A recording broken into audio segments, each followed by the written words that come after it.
Welcome to the Women's Sanctuary, the podcast about tending the soul of women, sisterhood, and the rise of the sacred feminine. I'm your host, Arlia Hoffman. Hello, everyone. Welcome back.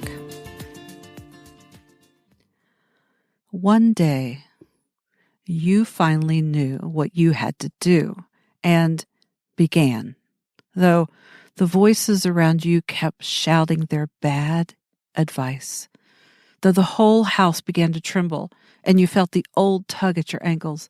"Mend my life," each voice cried. But you didn't stop. You knew what you had to do. Though the wind pried with its stiff fingers at the very foundations, though their melancholy was terrible, it was already late enough, and a wild night, and the road full of fallen branches and stones. But little by little, as you left their voices behind, the stars began to burn through the sheets of clouds, and there was a new voice which you slowly recognized as your own, that kept you company as you strode deeper and deeper into the world, determined to do the only thing you could do, determined to save the only life you could save. By Mary Oliver.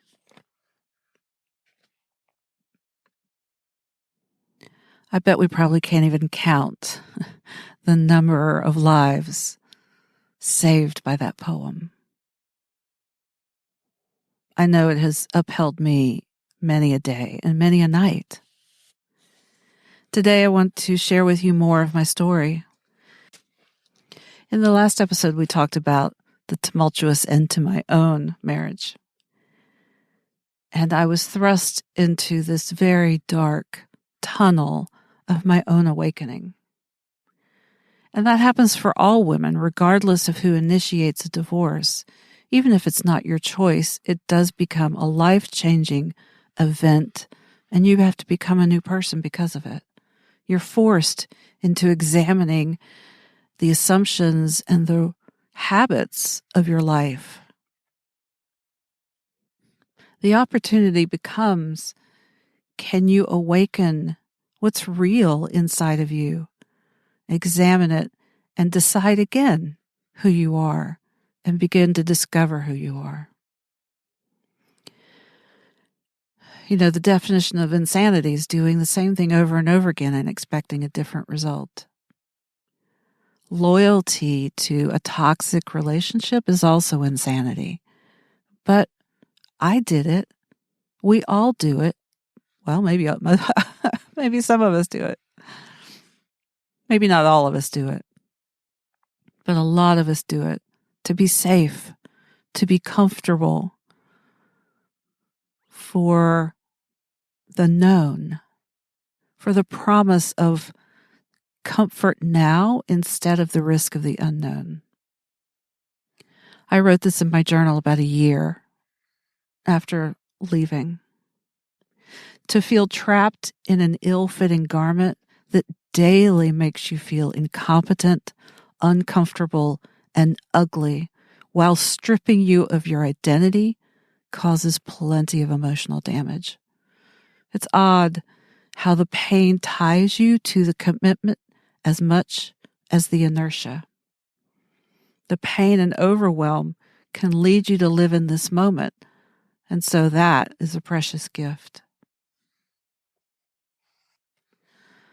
I would have loved to have a easy, amicable separation and divorce, but it was not to be. I was burning on the inside, and I had no consciousness of any other way to do it. I was on fire, and I couldn't conceive or how to do it gently or slowly. And because it was a tangled web of relationship between my problems and his problems, I was equal parts martyr and rebel.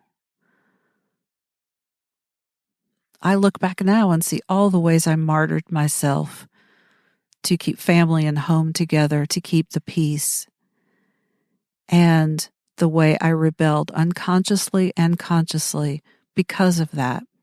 Both those forces were fighting it out inside of me, and it was tearing me apart. I stuffed myself into this set of rules that never fit me well and began to chafe and irritate and eventually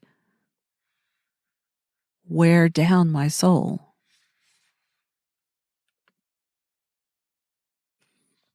A year out from the divorce, I still had a fire raging inside. And eventually I learned how to build a relationship to that fire, to watch it, to listen to it, to begin to understand what it was telling me. Treating it as the creative source that it was. It was my own fire burning within me, telling me that something had to change. I had to learn to build a bridge to it because it was part of me and to begin to explore it. I also began to work with the idea of forgiveness. And one of the things that really helped me was that saying, which I can't really attribute it to anyone because there's so much debate about who said it. Forgiveness means giving up all hope for a better past. So I had to slowly give up the hope that my relationship could have been any different or that it could ever be retrieved. I remember the first summer, so that would have been 3 or 4 months after the divorce, I took my girls to the beach. And we saw walking on the beach a family of 4, husband, wife, 2 kids. And they looked really happy. And it absolutely devastated me because I was full of shame and self-judgment. How come I couldn't do that? How come I couldn't be the successful wife and mother? That's what the shame was telling me. Look at what you couldn't do. You couldn't hold it together. Oh, that voice is so, so mean. And so I lost it. I lost it right there on the beach. And my daughter looked at me and she said, "What's going on?" And I told her. And I think I was honest with her because it was important for her to know that it wasn't easy for me. It wasn't a walk in the park. I had wanted a relationship to work, and I had worked really hard at it to the expense of my own soul. One of the ways the fire expressed itself in me was photography, creativity, writing, a lot of writing, poetry, and sex. Absolutely a lot of sex. It was one thing that my body and my ego and my psyche needed to feel the desire, needed to feel desired, needed to experience that. And it was important for me to feel, own, and reclaim my own agency, my choice, my femininity, my whole persona. I had to rebuild that. And I noticed that in the course of dating and talking with men and other women, that their mirroring of me helped me rebuild. You know, I would gauge what they would say based on, is that something I feel is true for me or isn't true for me? And began to rebuild my sense of beauty and worthiness. And,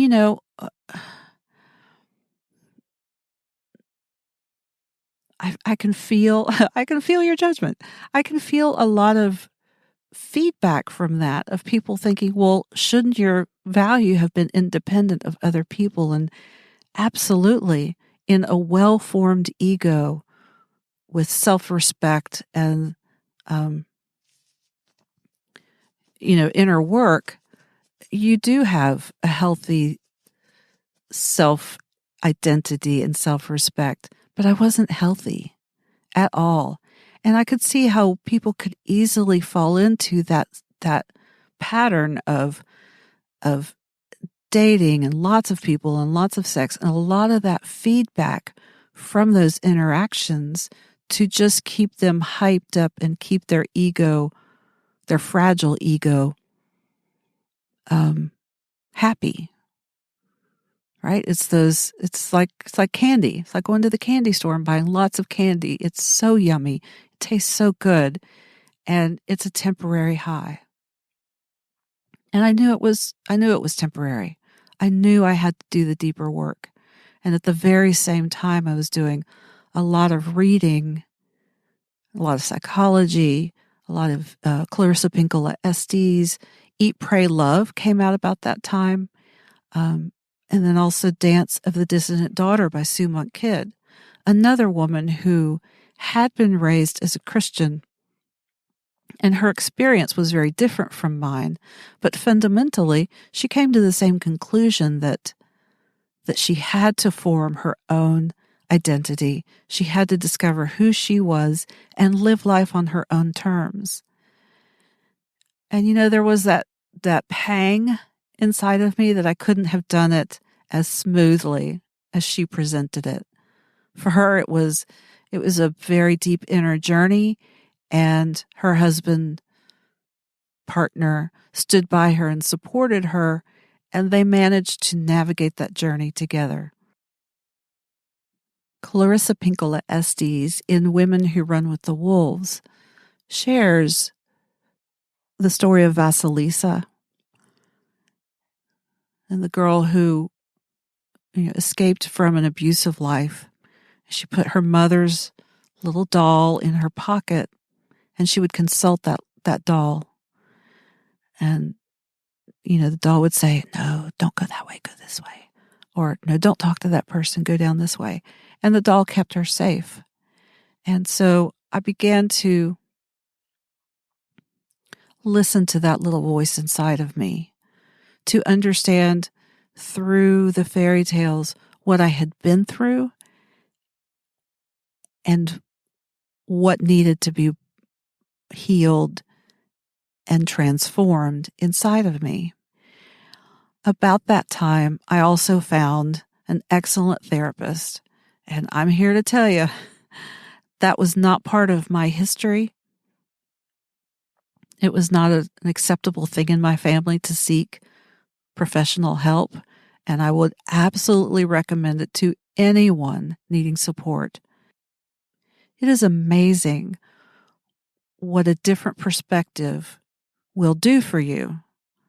Now, just like in dating, it's got to be a good match, right? You don't want somebody's voice in your ear who is not respectful of your process, who doesn't witness you, who doesn't sit with you and support you and cheer you on, but also speak truth to you with love.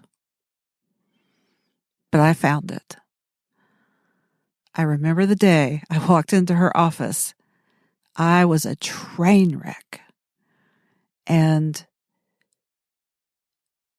the moment I walked in, I felt so safe that I just fell apart.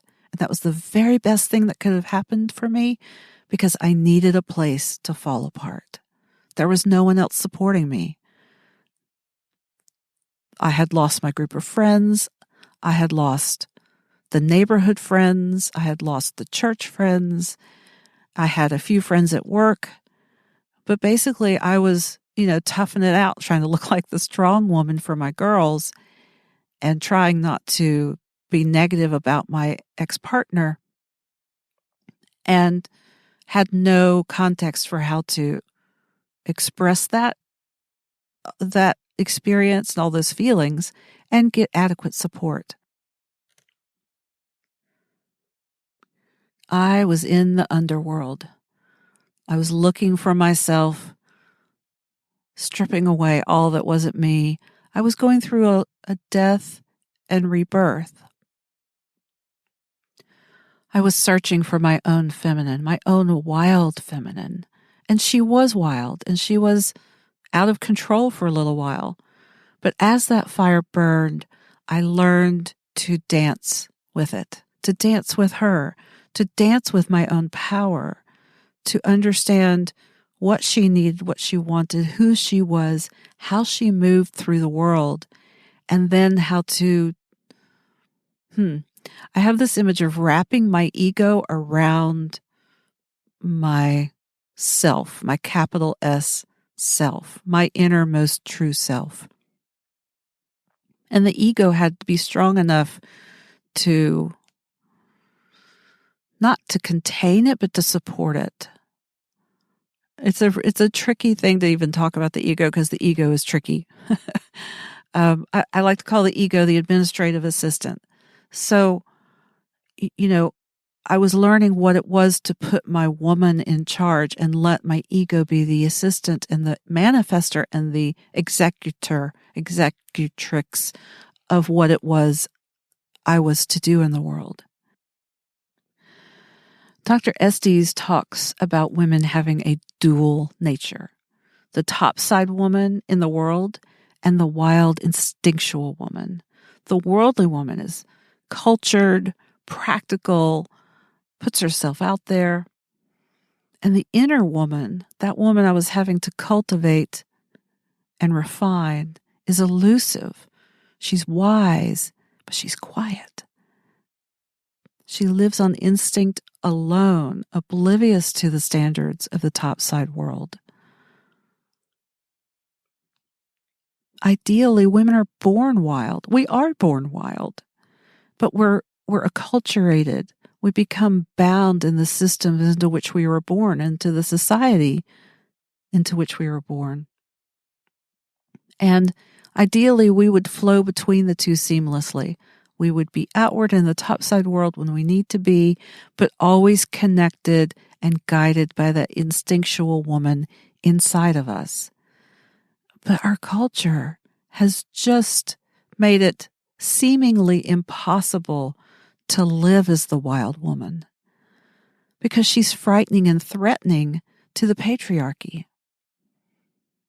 So now our job is to find her again, going into the internal, deep places to find her and understand her, to find our own wilderness, and then to learn how to live by her guidance in the topside world. To be loyal to that little voice in our pocket saying, go this way, go that way. And then to do so with grace, groundedness, and confidence, and not listen to the voices of anyone judging us or telling us otherwise. And that, my friends, is quite a challenge.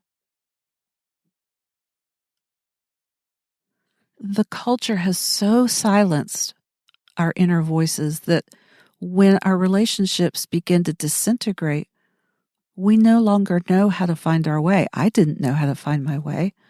Do you stay or do you go? There's no one right answer. But fierce loyalty is required. To whom? Your soul. Your soul. Your soul knows the answer. My soul knew the answer. And as messy as it was, I had to save myself. Now that may mean for you staying in the midst of the storm and doing the hard work. When the little voice says, stay, stay, there's gold here if you stay and do the work. It may mean packing up everything in the middle of the night and running for your very life. No one can tell you what that thing is except you. regardless what is called for, what was called for from me and still from me and for you, is a commitment to not the outside voices, not the garments that no longer fit, not the situations that are sucking your soul dry. Where's the commitment? The commitment is to the process of my soul's journey. And that may mean staying in that relationship until the entanglement is worked out. When a woman can inhabit both sides of her nature, the topside world and the wild inner feminine, she becomes a powerhouse. She becomes this force to be reckoned with. Then, when she listens to that still small voice, that becomes the golden thread that she uses to weave her life, to create her life. She listens to that voice, and those dreams become reality in the topside world.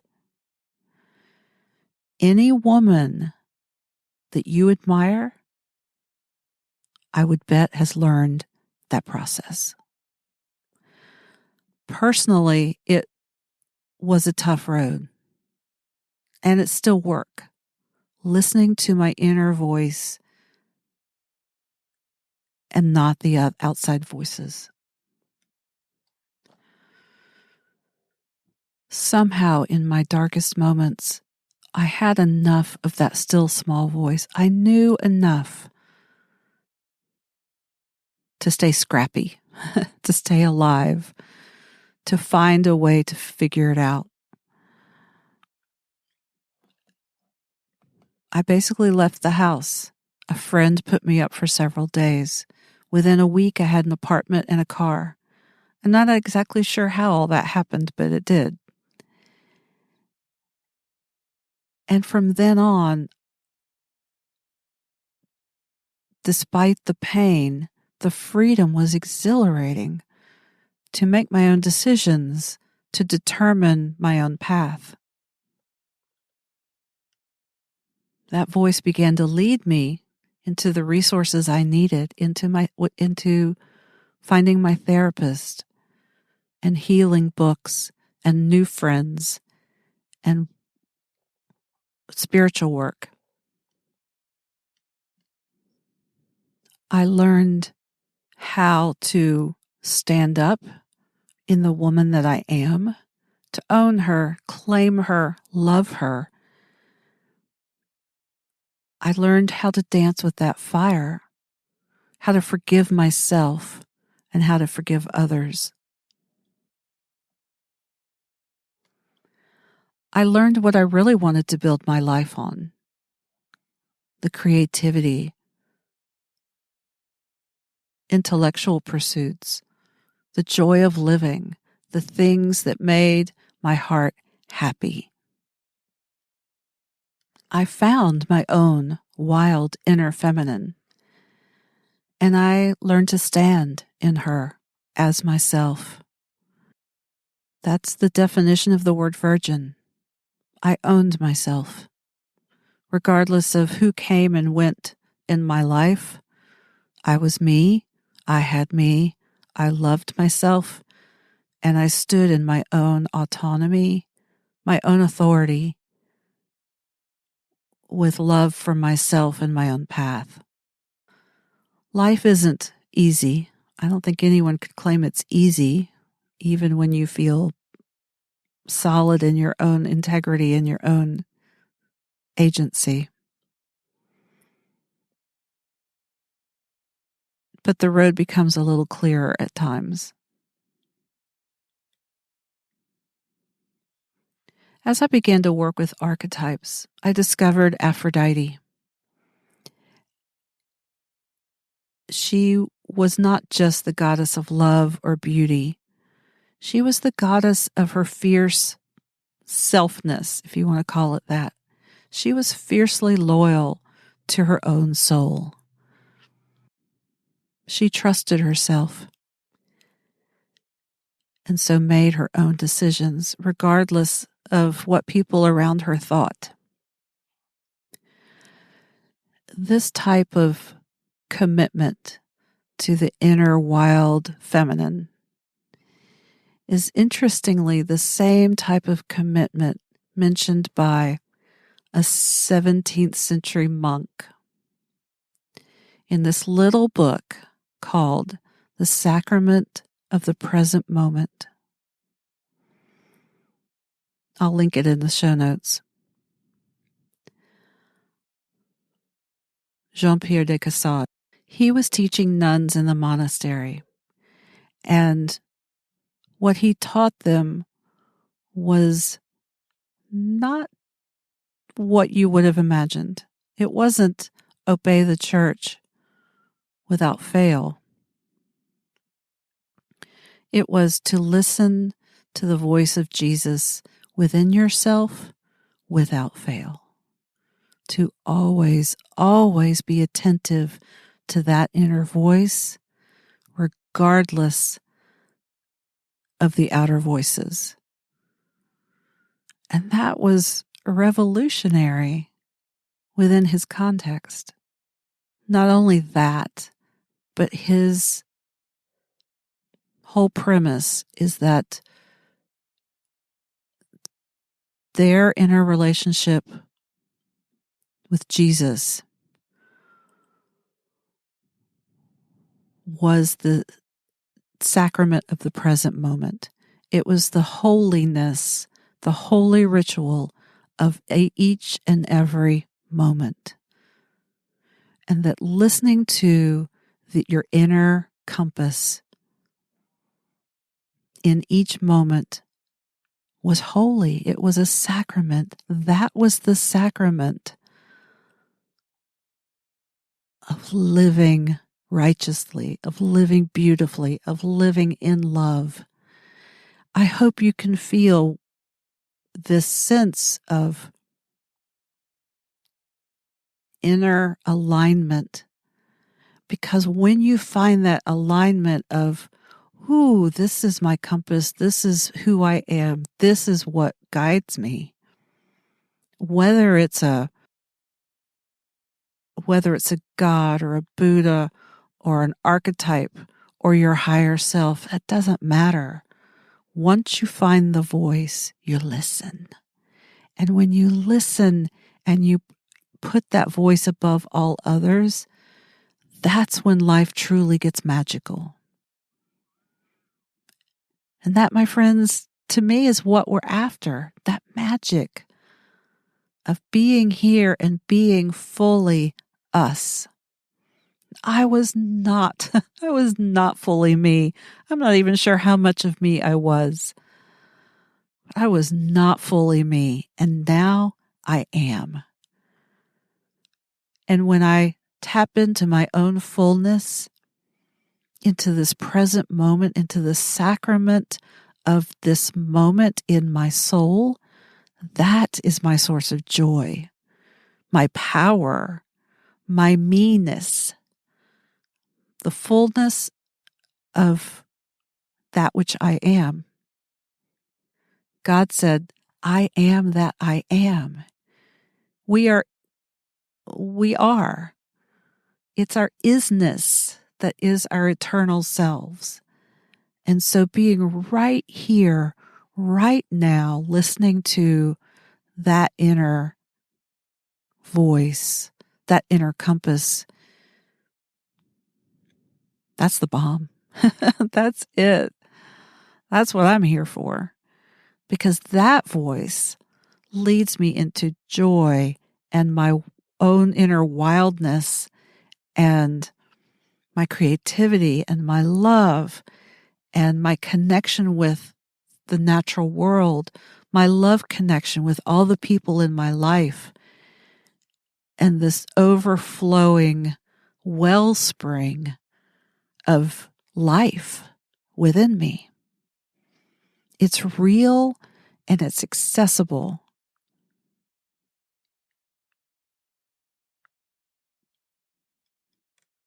So I've gotten off on a preaching tangent. And that's what happens when I get that connected with my true self, because it is my joy.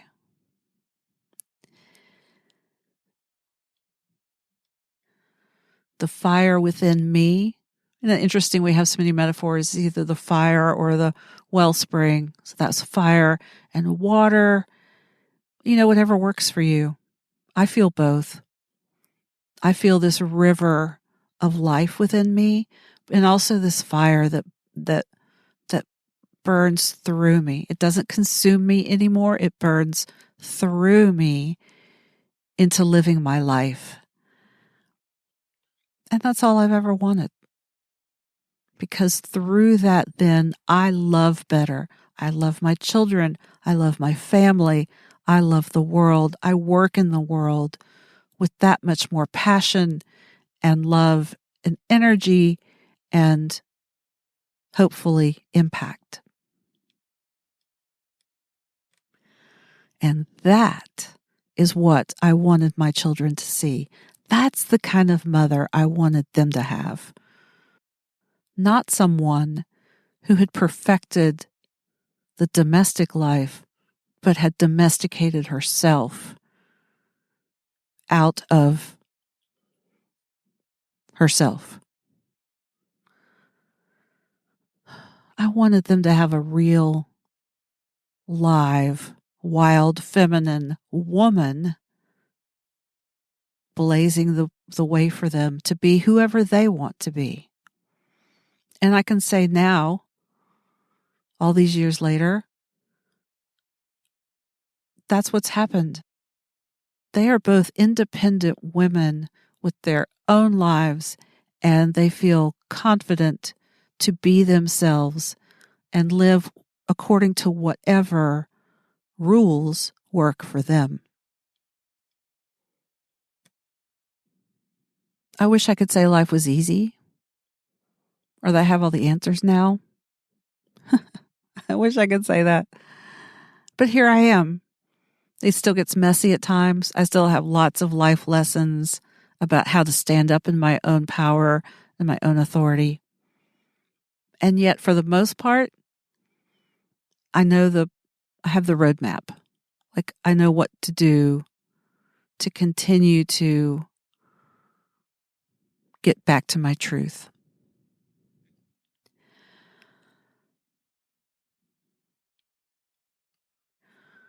I have saved my life. I can say that. I saved my own life.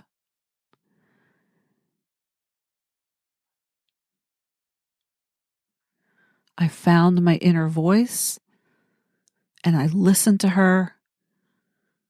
And the more I listen, the better I can hear, and the stronger she gets, and the more aligned I am with her.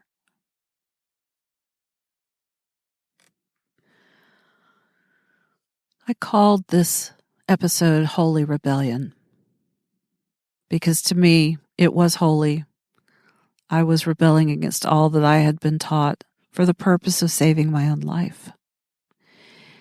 And I'm calling this series Living Sovereign. Once we are in alignment with our true selves, we become kings, queens of our own life. We put on our crown, we stand tall, and we are sovereign. No one rules our life but us. We are our own agents.